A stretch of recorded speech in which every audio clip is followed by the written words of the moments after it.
Hi people, how are you today? I hope you're doing great. Today I'm going to review this book, The Sleeper and the Spindle. It's written by Neil Gaiman and it's illustrated by Chris Riddle.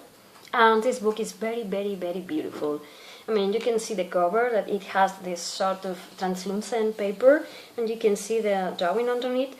And also it has all these details where the drawings are just highlighted in golden colors. You're going to find this highlighting thing inside all the illustrations that are inside the book. And you can see the back of the book in here.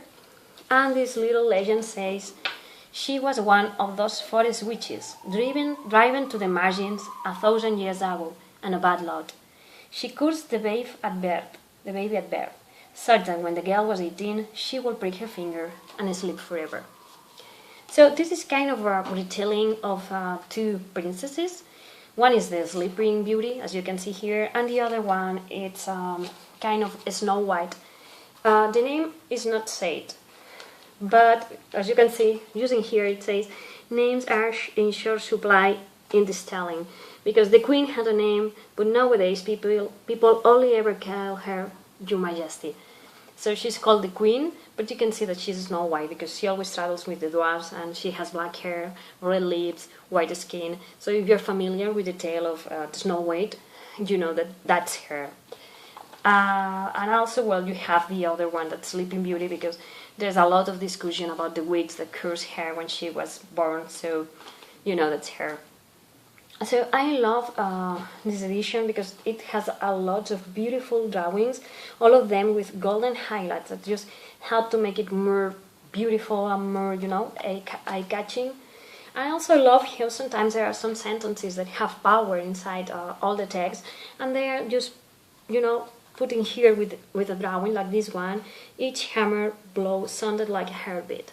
So in that moment she's having doubts about getting married and just throwing away her independent life, and she wants to live a last adventure. And there's a rumor about a princess that's sleeping, and it looks like she's in a curse, and everyone around her is falling asleep. So this queen decides to try to help her, and it will be like her last chance of having an adventure before she gets married and has to forsake all her liberty in favor of living in the shadow of a husband or something like that. I like this tale a lot because here we don't see this kind of princesses that need a hero to save them. These are women that save themselves, especially Snow White, because the sleeper one is sleeping. So I also like a lot this twist that it has towards the end, because as you know, there is always a kiss that awakes the Sleeping Beauty. In this case, there is also a kiss. And I remember that Neil Gaiman and Chris Riddle were heavily judged because they say that this book just promoted lesbianism. And I don't know, but I just love this kind of kiss, and I think, why not? Why it has to be a guy? Why? I mean, really, why? This has a powerful message, and I just love this drawing because it's very subtle, it's very beautiful, and yes, why not? Also, I like this is one of the twists of the story, but you knew that this was going to happen because it's the queen who is going to try to save her. So you know that at one point or another she has to go kiss her and see if she awakens or not. But what really surprised me is what happens from here to the end of the book, because we find a really surprising twist that I wasn't expecting and that I enjoy a lot reading.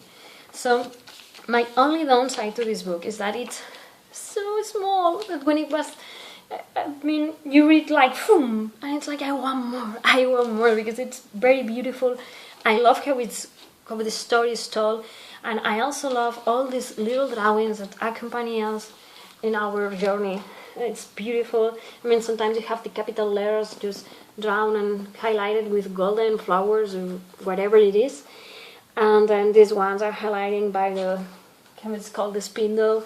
So in every page we are surprised with lots of drawings and lots of things, always with these golden highlights that makes it more eye-catching.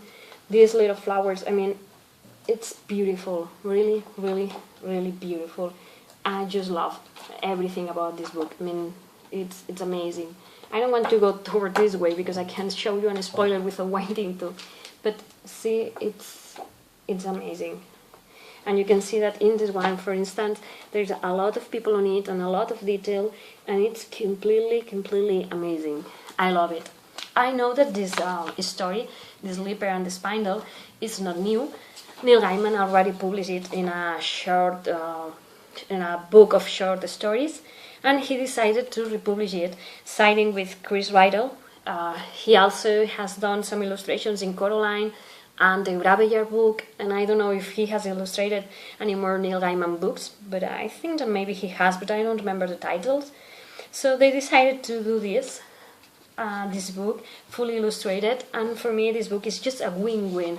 I mean, I love Neil Gaiman. I usually tend to go with his least known stories. I mean, I read American Gods and I didn't like it, but things like this, or Nowhere, or the Graveyard book, Coraline, I know that these last two are like more known stories. I mean, everyone knows Coraline, right? But I don't know, those ones I really like.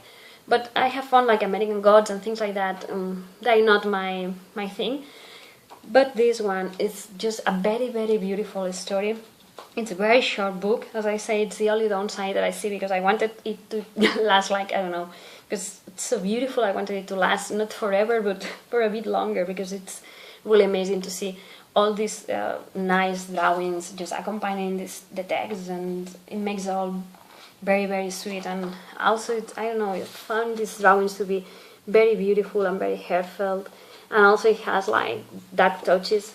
I want to show you one like this.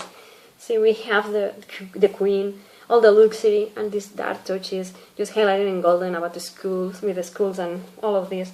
I really love it. So I will recommend this book to anyone who likes Neil Gaiman or Chris Riddle, or anyone who wants to read a fairy tale with a spin. This is it.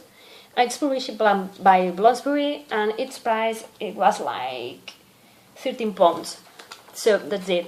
If you can read it, I will really recommend it to you, because it's very beautiful, and the tale has a lot of strength, and I really enjoyed the story about a princess saving another princess with a kiss. And also I like the dark twist that Neil Gaiman gives to these tales of Snow White and the Sleeping Beauty. So thank you for watching, and if you want to subscribe, you know, there is my subscribe thingy just there for you to click. So thank you, bye!